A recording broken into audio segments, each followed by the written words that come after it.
हरे कृष्णा। आइए सुनते हैं एकादशी पारण पर सुनी जाने वाली तुलसी माता की कथा श्रीमद् भागवत पुराण से। तो एक बार प्रेम से बोलिए तुलसी माता की जय हो, कृष्ण भगवान की जय हो। श्री नारायण बोले, हे नारद, राजा धर्मध्वज की पत्नी माधवी नाम से प्रसिद्ध थी। वह राजा के साथ गंधमादन पर्वत पर एक सुरम्य उपवन में विहार करती थी। पुष्प और चंदन से सुरभित सुखदायी शैया पर अपने समस्त अंगों को चंदन से सुसज्जित कर रत्नाभरणों से विभूषित हो पुष्प चंदन आदि से सुगंधित पवन का सुख लेते हुए वह स्त्री रत्न स्वरूपनी सर्वांग सुंदरी अपने रसिक पति के साथ कामोपभोग में लगी रहती थी। रति कीड़ा के विज्ञ वे दोनों कभी भी भोग से विरत नहीं होते थे। इस प्रकार उनके दिव्य 100 वर्ष व्यतीत हो गए, किंतु उन्हें दिन रात का भी ज्ञान न रहा। तदंतर राजा के हृदय में कुछ ज्ञान का उदय होने पर वे भोग से विरत हो गए, किंतु वह कामासक्त सुंदरी पूर्ण रूप से तृप्त नहीं हुई। दैव योग से उसने शीघ्र ही गर्भ धारण कर लिया। श्री स्वरूप गर्भ वाली वह दिनों दिन सौंदर्य संपन्न होती गई।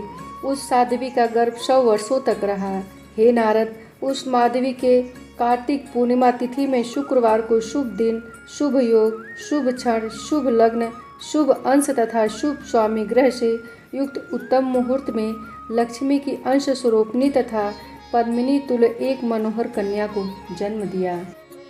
उस कन्या का मुख शरद पूर्णिमा के चंद्रमा के समान था। उसके नेत्र शरतकालीन कमल के समान थे। ओष्ठ पके हुए बिंबा फल के सदृश थे। उस समय वह कन्या मुस्कुराती हुई अपने घर को देख रही थी। उसके हाथ पैर के तलवे लाल थे। उसकी नाभि गंभीर थी। उसका विग्रह मन को मुग्ध कर लेने वाला था। उसका कटी प्रदेश 3 वलियों से युक्त था। उसके दोनों नितंब गोल थे। शीतकाल में सुख देने के लिए वह संपूर्ण उष्ण अंगों वाली और ग्रीष्म काल में शीतल अंगों वाली थी। वह श्यामा सुंदरी वट वृक्ष को घेर कर शोभित होने वाले वरोहों की भांति बड़े सुंदर केश पास से सुसज्जित थी। वह पीत चंपक के वर्ण के समान आभा वाली थी। वह सुंदरियों की भी सुंदरी थी। ऐसे अनुपम सौंदर्य वाली उस कन्या को देखकर सभी स्त्री और पुरुष किसी के साथ उसकी तुलना करने में असमर्थ थे। इसलिए विद्वान पुरुष उसे तुलसी नाम से पुकारते हैं। पृथ्वी पर आते ही वह प्रकृति देवी जैसे योग्य स्त्री हो गई। सभी लोगों द्वारा मना किए जाने पर भी वह तपस्या करने के उद्देश्य से बद्रीवन चली गई और वहाँ उसने दिव्य 1 लाख वर्षों तक कठिन तप किया। स्वयं भगवान नारायण मेरे स्वामी हों, ऐसा अपने मन में निश्चय करके वह ग्रीष्म काल में पंचाग्नि तापती थी, जाड़े के समय में गीले वस्त्र पहनती थी और वर्षा ऋतु में एक आसन पर बैठकर जल धाराओं को सहती हुई दिन रात तप करती थी।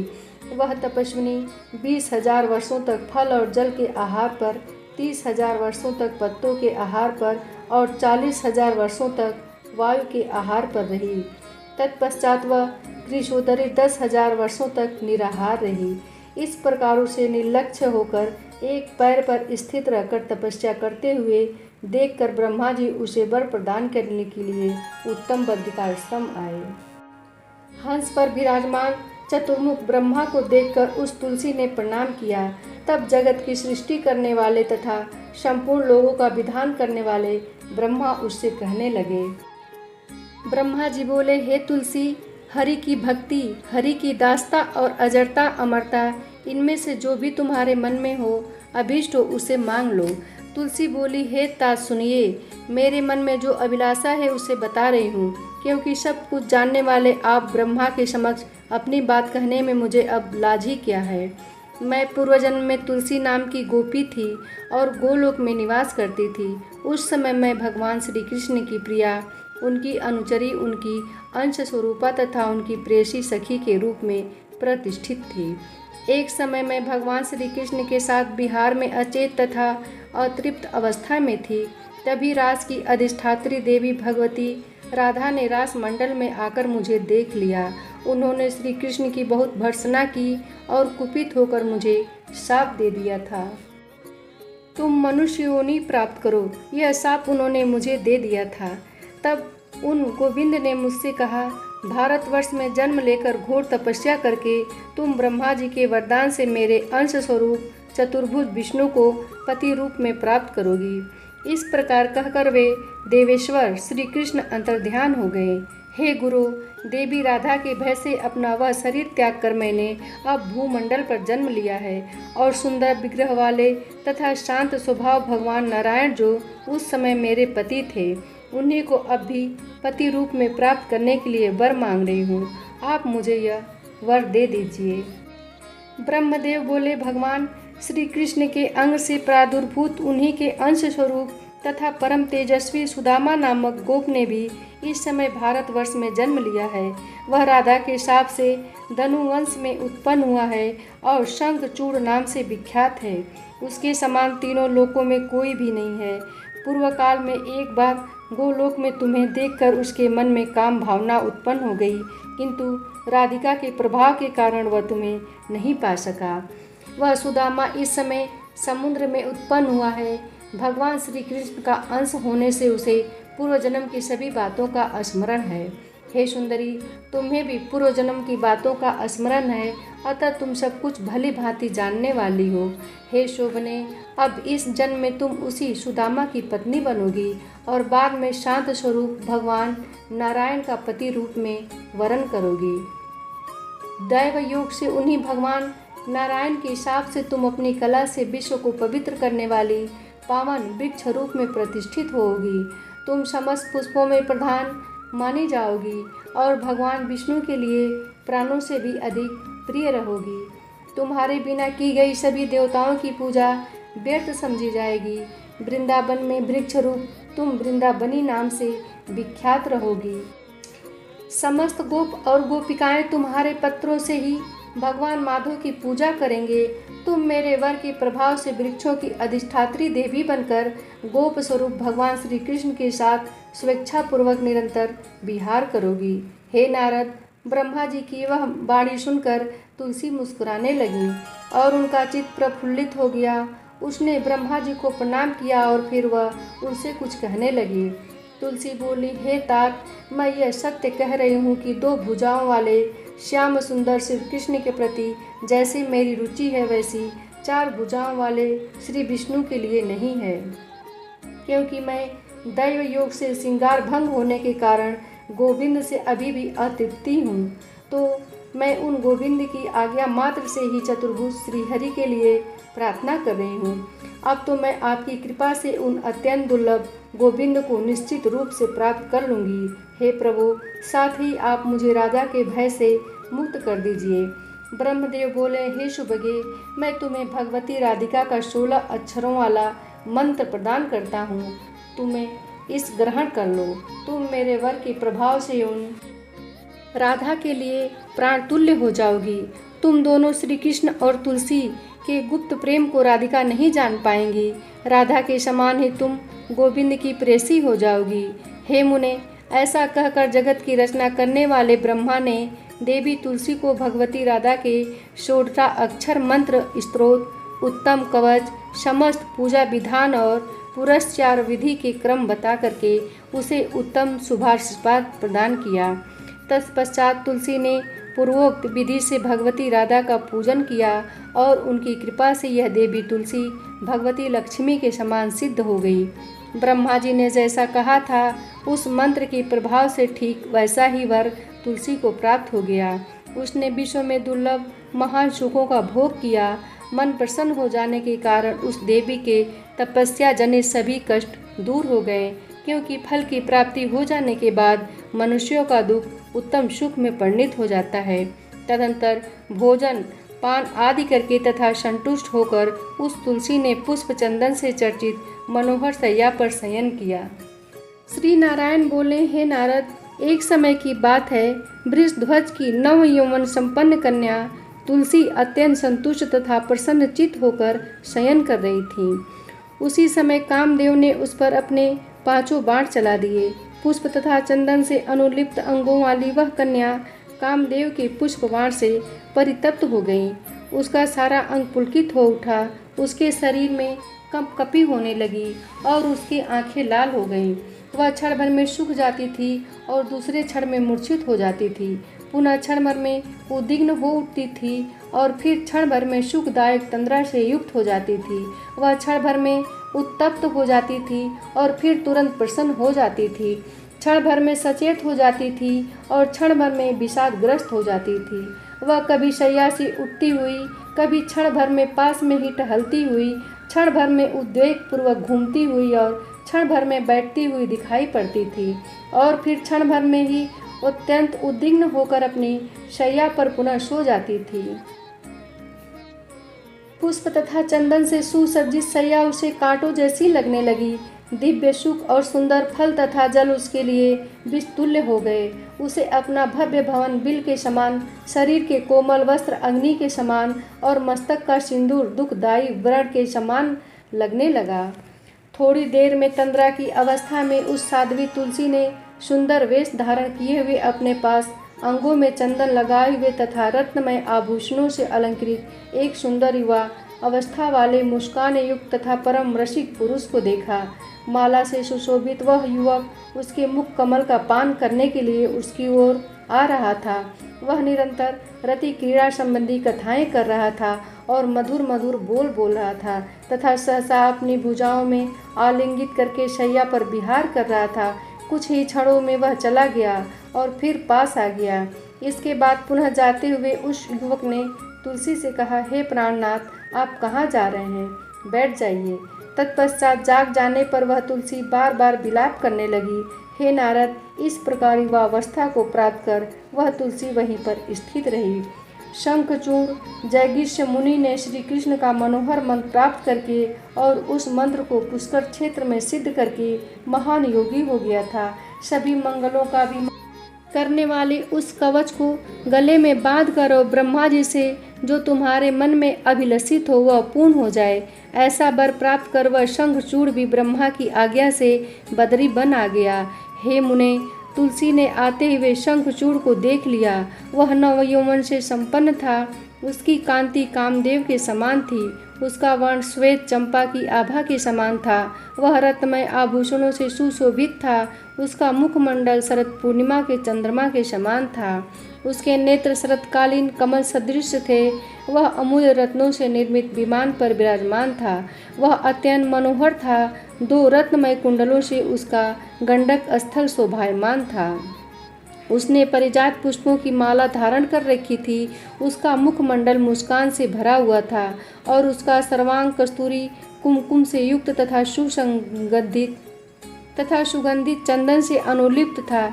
ऐसे शंखचूड़ को अपने पास देकर वस्त्र से अपना मुंह ढककर मुस्कुराती हुई तथा कटाक्ष से बार बार उसकी ओर देखती हुई तुलसी ने नव मिलन के कारण लज्जावश अपना मुंह नीचे की ओर झुका लिया।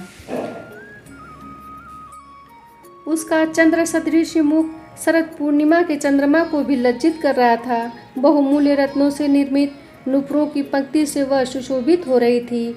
सर्वोत्तम मणि से निर्मित तथा सुंदर शब्द करती हुई करधनी से वह सुशोभित हो रही थी। वह मालती के पुष्पों की माला से संपन्न के पास धारण किए हुए थी। उसने बहुमूल्य रत्नों से बने हुए मकराकृत कुंडल अपने कानों में धारण कर रखे थे। चित्र में 2 कुंडलों से उसका गंडक स्थल सुशोभित था। सर्वोत्तम रत्नों से निर्मित हार के द्वारा उसके वत स्थल का मध्य भाग उज्जवल दिखाई दे रहा था। रत्नमय कंकड़, केयूर, शंख आदि आभूषणों से वह सुशोभित थी। रत्न जड़ित दिव्य अंगूठियां उसकी अंगुलियों की सुशोभित कर रही थी। ऐसी भव्य रमणीय, सुशील, सुंदर तथा साध्वी तुलसी को देखकर वह शंखचूड़ उसके पास बैठ गया और मधुर वाणी में उससे कहने लगा। शंखचूड़ बोला, हे मानिनी, हे कल्याणी, हे सर्व कल्याणदायिनी, तुम कौन हो और किसकी कन्या हो? तुम समस्त स्त्रियों में धन्य तथा मान्य हो। हे सुंदरी, स्तब्ध हुए मुझ सेवक से वार्तालाप करो। शंखचूड़ का यह वचन सुनकर सुंदर नेत्रों वाली तथा काम युक्त तुलसी उस काम पीड़ित शंखचूड़ से मुस्कुराते हुए तथा नीचे की ओर मुख झुकाकर कहने लगी। तुलसी बोली, मैं धर्मध्वज की पुत्री हूँ और इस तपोवन में तपस्या करने के निमित्त एक तपस्विनी के रूप में रह रही हूँ। आप कौन हैं? आप यहाँ से सुखपूर्वक चले जाइए। श्रेष्ठ कुल में उत्पन्न पुरुष उच्च कुल में उत्पन्न किसी अकेली साध्वी कन्या के साथ एकांत में बातचीत नहीं करते, ऐसा मैंने श्रुति में सुना है। जो नीच कुल में उत्पन्न है तथा धर्मशास्त्र के ज्ञान से वंचित हैं और जिसे श्रुति का अर्थ सुनने का कभी अवसर नहीं मिला, वह दुराचारी व्यक्ति ही कामासक्त होकर पर स्त्री की कामना करता है। स्त्री ऊपर से बड़ी मधुर दिखाई देती है, किंतु सदा अभिमान में चूर रहती है। पुरुष के लिए विनाशक होती है। वह विष से परिपूर्ण ऐसे घट के सदृश होती है जिसके मुख पर अमृत लगा हुआ हो।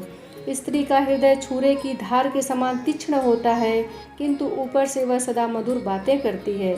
स्त्री अपना ही प्रयोजन सिद्ध करने में सदा तत्पर रहती है।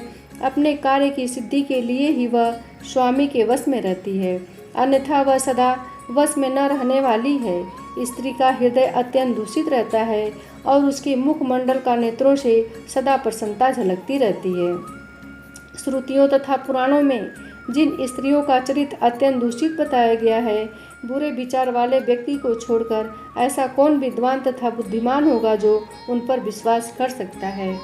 उनका कौन शत्रु है और कौन मित्र। वे नित्य नए नए पुरुष की कामना करती हैं। वे किसी भी सुंदर वेश युक्त पुरुष को देखकर उसे मन ही मन चाहने लगती हैं।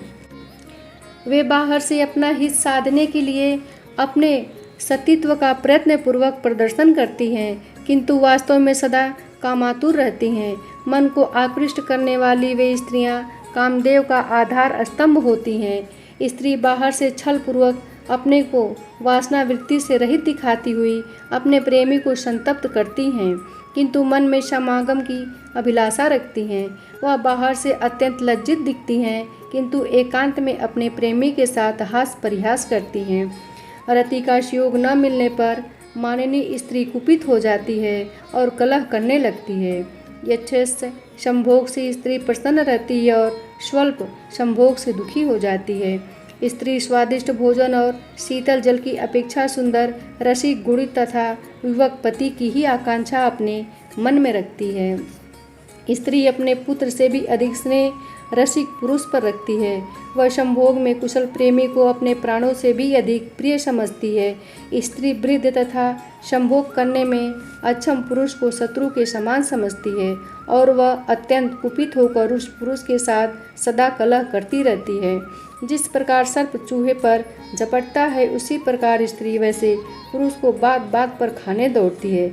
नारी दुस्साहस की मूर्ति तथा सर्वदा समस्त दोषों की आश्रय स्थली है। ब्रह्मा विष्णु शिव आदि देवताओं के लिए भी स्त्री दुस्साध्य है। मोह स्वरूपनी नारी तपस्या के मार्ग में अर्गला दंड के समान और मोक्ष के द्वार पर कपाट के समान बाधक होती है। वह भगवान की भक्ति में बाधा डालने वाली तथा सभी प्रकार की माया की पिटारी है। वह संसार रूपी कारागार में सदा जकड़े रखने के लिए जंजीर के समान है। स्त्री इंद्रजाल स्वरूप तथा स्वप्न के समान मिथ्या कही गई है। स्त्री बाह्य सौंदर्य तो धारण करती है, किंतु इसके भीतर अंग अत्यंत कुत्सित रहते हैं। स्त्री का शरीर विष्ठा मूत्र पीप आदि का आधार मलयुक्त दुर्गंधी दोषों से परिपूर्ण रक्त रंजित तथा अपवित्र रहता है।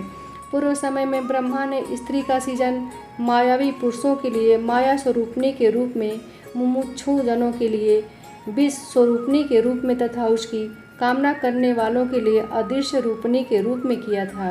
हे नारद, उस शंखचूड़ ने ऐसा सुनकर जब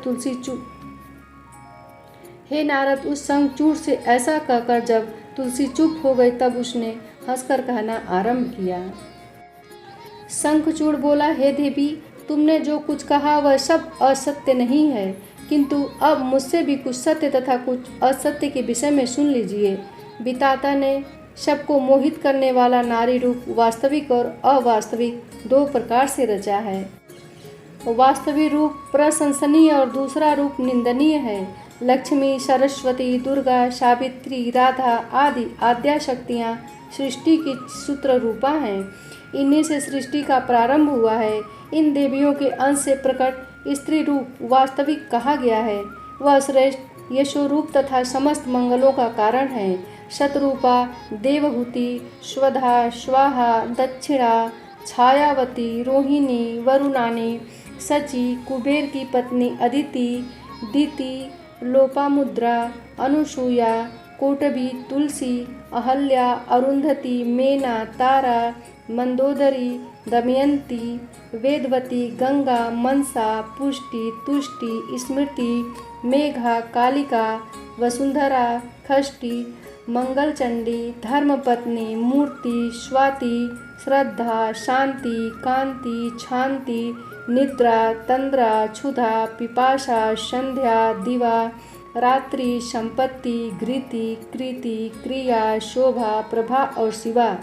ये देवियाँ जो स्त्री रूप में प्रकट हैं वे प्रत्येक युग में श्रेष्ठ मानी गई हैं। जगदम्बा की कला के कलांश से उत्पन्न जो स्वर्ग की दीप्त अप्सराएं हैं उन्हें अप्रशस्त तथा संपूर्ण लोगों में पुनश्चील रूप कहा गया है। स्त्रियों का जो सत्व प्रधान रूप है वही सर्वथा समीचीन है। अपने प्रभाव के कारण वे ही उत्तम तथा साध्वी स्वरूप स्त्रियां संपूर्ण लोगों में प्रशंसित हैं। उन्हीं को वास्तव रूपा कहना चाहिए, ऐसा विद्वान पुरुष कहते हैं। रजो रूप और तमो रूप की कलाओं के भेद से अनेक प्रकार की स्त्रियां प्रसिद्ध हैं। रजोगुण का अंश जिनमें प्रधान है वे मध्यम श्रेणी की हैं और वे भोगों में आसक्त रहती हैं। सुख भोग के वशीभूत होकर वे सदा अपने ही कार्य में संलग्न रहती हैं। वे कपटयुक्त, मोहकारणी तथा धर्म के अर्थ से परांग मुख रहती हैं। अतः रजोगुण प्रधान स्त्री में साध्वी भाव कभी नहीं उत्पन्न हो सकता है। विद्वान लोग इसे स्त्रियों का मध्यम रूप कहते हैं। तमो रूप दुर्निवार्य है। बुद्धिमान पुरुषों ने इस रूप को अधम कहा है। हे देवी, तुमने जो कहा है कि उत्तम कुल में उत्तम विद्वान पुरुष निर्जन, जल विहीन तथा एकांत स्थान में किसी पर स्त्री से कुछ भी नहीं पूछता है, यह तो उचित ही है। किंतु हे शोभने, मैं तो इस समय ब्रह्मा की आज्ञा से ही तुम्हारे पास आया हूँ और गांधर्व विवाह की विधि के अनुसार तुम्हें पत्नी रूप में ग्रहण करूँगा। देवताओं को संत्रस्त करने वाला शंखचूड़ मैं ही हूँ।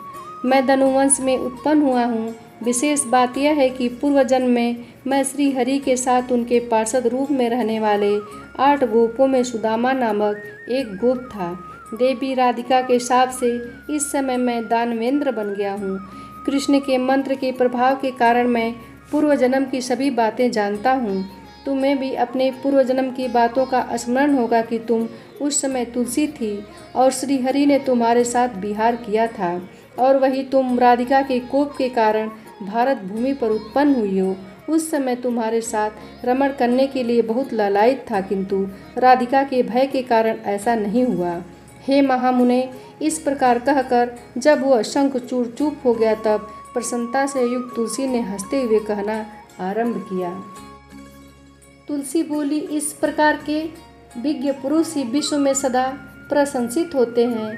कोई स्त्री काम से प्रेरित होकर ऐसे ही पति की सदा अभिलाषा रखती है। आप जैसे उत्तम विचार वाले पुरुष से ही मैं निश्चित रूप से इस समय पराजित हो गई हूँ। निंदनीय तथा अपवित्र पुरुष तो वह होता है जो स्त्री के द्वारा जीत लिया गया हो। पितृगण, देवता तथा बांधव ये सब लोग स्त्री के द्वारा पराभूत व्यक्ति की निंदा करते हैं तथा माता पिता एवं भ्राता भी स्त्री जीत मनुष्य की मन ही मन निंदा करते रहते हैं। शास्त्रों में विहित है कि जन्म और मृत्यु जनित असौच से ब्राह्मण 10 दिनों में, क्षत्रिय 12 दिनों में, वैश्य 15 दिनों में, शूद्र 1 मास में तथा वर्ण संकर अपनी मातृकुल परंपरा के आचार के अनुसार शुद्ध हो जाते हैं। किंतु स्त्री से पराजित व्यक्ति सर्वदा अपवित्र रहता है और चिंता दहन के काल में ही वह शुद्ध होता है। स्त्री जीत मनुष्य के पितर उसके द्वारा प्रदत्त पिंड तथा तर्पण को इच्छा पूर्वक ग्रहण नहीं करते हैं और देवता भी उसके द्वारा अर्पित पुष्प, जल आदि को स्वीकार नहीं करते हैं। जिसके मन को स्त्रियों ने हर लिया हो उसके ज्ञान, तप, जप, होम, पूजन, विद्या अथवा यश से क्या प्रयोजन। आपकी विद्या का प्रभाव जानने के लिए ही मैंने आपकी परीक्षा की है, क्योंकि कोई स्त्री किसी पुरुष की सम्यक परीक्षा करके ही पति रूप में उसका वरण करती है। जो मनुष्य गुणहीन, वृद्ध, अज्ञानी, दरिद्र, मूर्ख, रोगी, नीच, परम क्रोधी, अत्यंत कटुवचन बोलने वाले, पंगु, अंगहीन, अंधे, बहरे, जड़, गूंगे, नपुंसक तुल्य तथा पापी वर को अपनी कन्या देता है वह ब्रह्म हत्या के पाप का भागी होता है। शांत गुणी युवक, विद्वान तथा सदाचारी वर को अपनी पुत्री अर्पण करने से मनुष्य को 10 यज्ञों का फल प्राप्त होता है। कोई कन्या का पालन पोषण करके यदि उसे बेच देता है, तब धन के लोभ से कन्या का विक्रय करने वाले उस मनुष्य को कुंभीपाक नरक में जाना पड़ता है। वहाँ पर वह पापी भोजन के रूप में कन्या के मल मूत्र का ही भक्षण करता है और 14 इंद्रों की स्थिति पर्यंत कीड़े तथा कौवे उसे नोचते रहते हैं। तदनंतर वह फिर से जन्म प्राप्त करता है और अनेक रोगों से ग्रस्त रहता है। वह दिन रात मांस ढोता है और मांस विक्रय करता रहता है। यह निश्चित है। हे तपोनिधे, इस प्रकार का कर देवी तुलसी चुप हो गई। ब्रह्मा बोले, हे शंखचूड़, तुम इसके बाद क्या बातचीत कर रहे हो? गांधर्व विवाह की विधि के अनुसार अब तुम इसे स्वीकार कर लो, क्योंकि तुम पुरुषों में रत्न हो और यह साध्वी तुलसी भी स्त्रियों में रत्न है। एक प्रवीण स्त्री का एक प्रवीण पुरुष के साथ संयोग बड़ा कल्याणकारी होता है। हे राजन, निर्बाध तथा दुर्लभ सुख को पाकर भला कौन उसका त्याग करता है? जो मनुष्य विरोध रहित सुख का त्याग कर देता है वह पशु है, इसमें संदेह नहीं है।